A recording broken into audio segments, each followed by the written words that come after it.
Hey everyone, James here from Risen Bakery Co. Today we're not doing Low for Live, but rather a fun facts about the ingredients in your bread. Today we're going to talk about thiamine, which is vitamin B1, and I just want to give you a little bit of history of what's happening with vitamin B1 and also why you should care. First of all, what does vitamin B1 do for you? Well, it helps convert carbs into energy.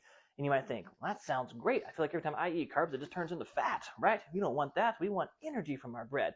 And this is one of the reasons why I believe firmly that any type of synthetic version of vitamin B1 doesn't work as well and makes us feel sluggish with our food. See, thiamine, there was a big deficiency back in 1897, and it was actually connected to a lot of manipulation of rice at the time, and that particular deficiency is called Berbe. Feel free to look it up and look at the history. So from about that time through the 1940s, finally there was a law passed where all white flour or any processed grains really had to have certain vitamins put back into the bread.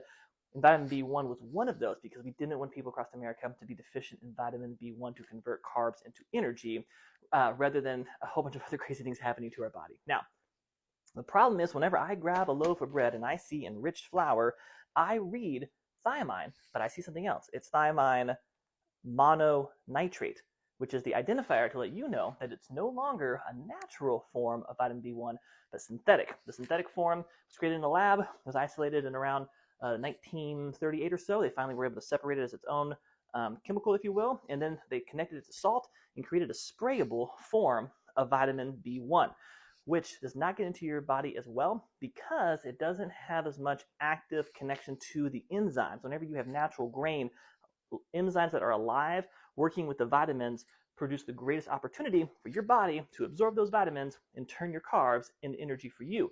This is why I am convinced that many people don't actually have an allergic reaction or problems with normal whole grain breads. Rather, they have a problem with synthetic vitamins because their body's not allowing it to get. Now, is it good enough? Sure, the government decided in 1941 that it was good enough to put synthetic vitamins and minerals into our bread.